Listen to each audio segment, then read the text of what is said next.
Welcome back to the Chattanooga Real Estate Pulse. I'm your host, Doug Edrington, and today I want to make sure you make the right choice in hiring a seller's agent.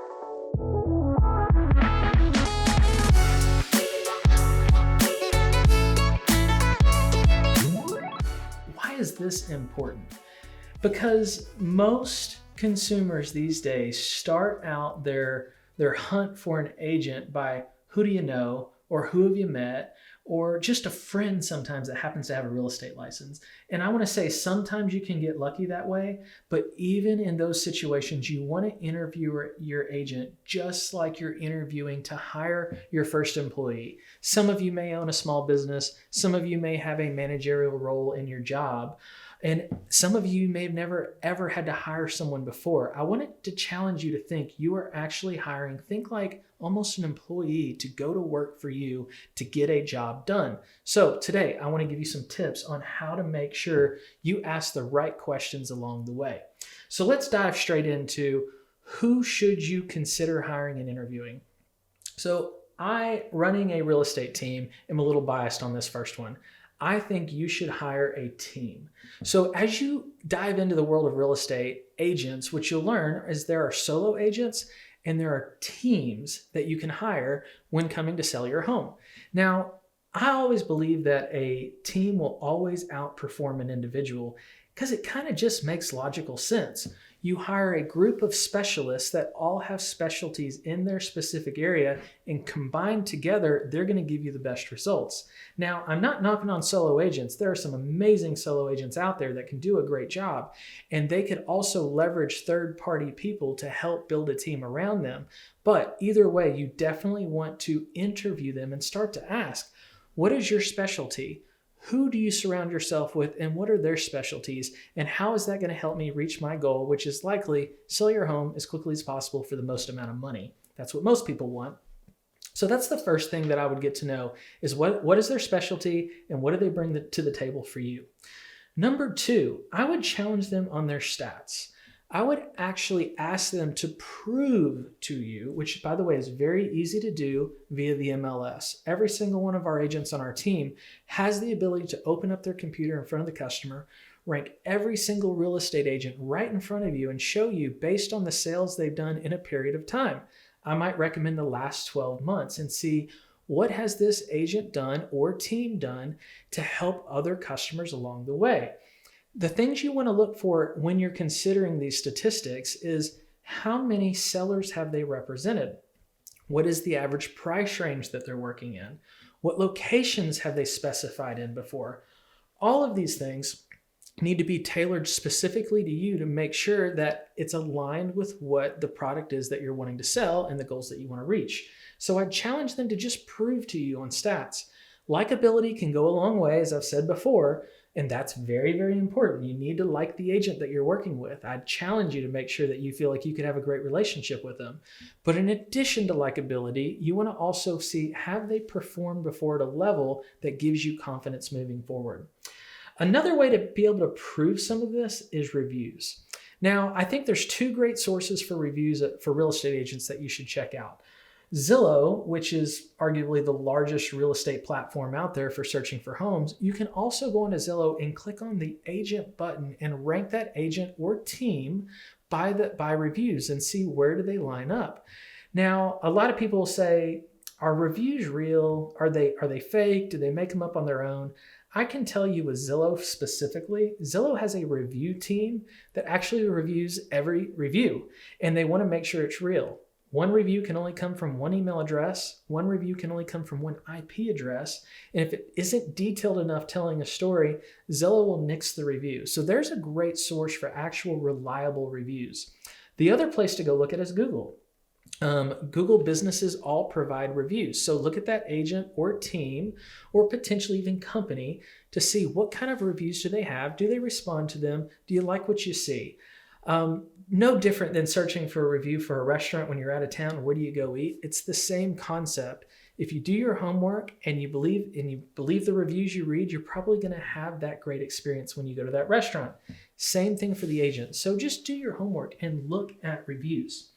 Another thing I would challenge you when you're hunting for this agent is to figure out how do they generate leads or opportunities for buyers to come look at your home?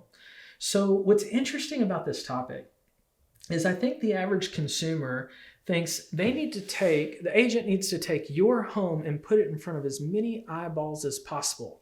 Yes, there's truth to that. But in the world of technology, when an agent puts it on the MLS, they call it syndication. It syndicates out to all of the websites automatically. So we're way beyond the days of an agent having to manually put it on each website.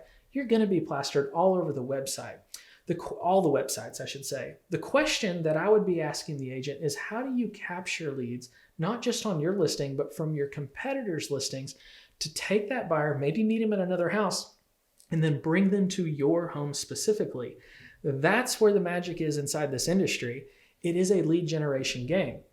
So I can tell you right now, with our company and our team, the Edrington team, we personally have a great relationship with Zillow. We're capturing almost half of all the leads through Zillow to come directly to our team on all the listings out there, not just ours.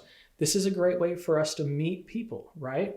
Our job is to help those buyers find the right home for them. Simultaneously, we've promised our seller that we would do everything to create traffic for them. So what we encourage all of our agents to do is make sure that if you meet a buyer and we have a listing that could possibly fit, let's make sure we get the buyers to leave one listing, your competitor's listing, and come look at yours before making a decision. So where they generate leads from and how they generate leads is going to be very important. There's a lot of different ways to do it. Challenge the agent and see what they have to say. Now, speaking of what to say is very important. And is your agent a skilled negotiator, and or is your agent just a skilled communicator? A skilled communicator is probably the biggest thing I want you to focus on right here. So when you think about meeting an agent and you're interviewing them, the real question you got to ask is, when you meet a buyer, what do you say? And this is a very interesting situation that doesn't get interviewed a lot. I can tell you right now, every single one of my agents is highly trained to know exactly what to say in every situation possible that we know is going to happen over and over and over again. As real estate agents, there's a lot of our business that's fairly predictable. We know consumers are going to ask us, how's the market? What are interest rates like? They're going to call about a house and say, how much is that home? Well, the goal of your agent who's receiving those phone calls and taking these questions, the first step along the way is just to set an appointment, because we know the only thing we can sell on the phone is an appointment. We cannot sell your house on the phone. We need to get face-to-face, or in some cases even virtually if they're out of town. And so you want to find out if your agent knows exactly what to say. I would personally challenge an agent. If I was not in the real estate space, but knowing what I know, and I was hiring an agent to go sell my home, I would say, let's role play. I'm a buyer calling about this house. I'd like to hear how you handle the conversation. If they surprise and wow you, you probably have the right agent. If they stumble over their words or don't know how to handle the situation, that tells me that they're going to be practicing on you. And that is not what I would recommend. They should be practicing in the classroom. They should have great mentors and trainers helping them out. And they should already be they should be able to predict what's likely going to happen. So I just want to challenge you on that.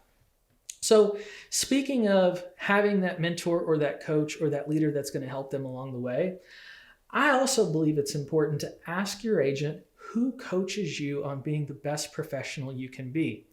As we all know, the best athletes out there not only have coaches, they also have personal coaches. And so the best business professionals also have coaches out there too. I work with the #1 coach in the nation, and it's very expensive, very costly, but it's a great investment for myself, for me to help me reach my goals. And it also strongly benefits our clients. And so I would challenge them to say, who's your coach? Who's your mentor? What's the cadence of you improving your art that you do? Challenge them on these things. If anything, worst case scenario, you might challenge an agent to just better themselves. They may say, wow, I've never been asked that question before. Maybe I should take it to the next level. So the last thing that I want to challenge you on is in your interview process, you're going to also want to know when selling your home is, what is the price of my home? And can I trust this agent that's telling me the home should be priced at X? There are many agents out there that will have a predetermined opinion before they come to your house about what your home is worth. I find that disturbing because most people don't know what the inside of your home looks like until they've been inside it. You need the agent to come in and see the home and do one of two things.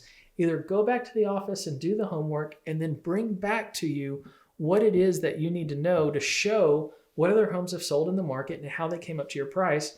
Or better, how we train our team and how I like to personally do it is do it in front of you. Full transparency. Open up my computer, sit down with you and say, welcome to the MLS. This is how many homes that are competition right now. And we're going to narrow it down to decide just based on supply and demand. If we were to list your home today, this is the competition. Where do we rank in that competition? After we look at a competitive scenario, then I want to look at what is currently under contract that hasn't closed yet, but it is under contract that's comparable to your home. Where do we rank up in that area? And then the last thing I want to look at is what is the last 6 months of sold properties similar to yours to find out exactly what history has told us has happened. Now, there's a lot of different strategies on how to price a home. A lot of people start to think price per square foot. That really only applies on new construction. The comparable approach is what's going to be the normal situation when you're coming up with the price for your home in a resale property. So I just want to challenge you to go the distance and ask them to explain it in front of you. I actually like you, the seller, to do it with me because you know things about the neighborhood that I may not know that might help us understand why this home sold for a lot more or a lot less just 2 blocks down the road. Maybe there's something behind the house that isn't that attractive, or maybe it sits in a really sweet spot that we just didn't know about as the agent. You probably have some insight that could help out in making that decision. So I hope this is some great tips for you in making the right choice to hiring a seller's agent. Thank you for listening to the Chattanooga Real Estate Pulse.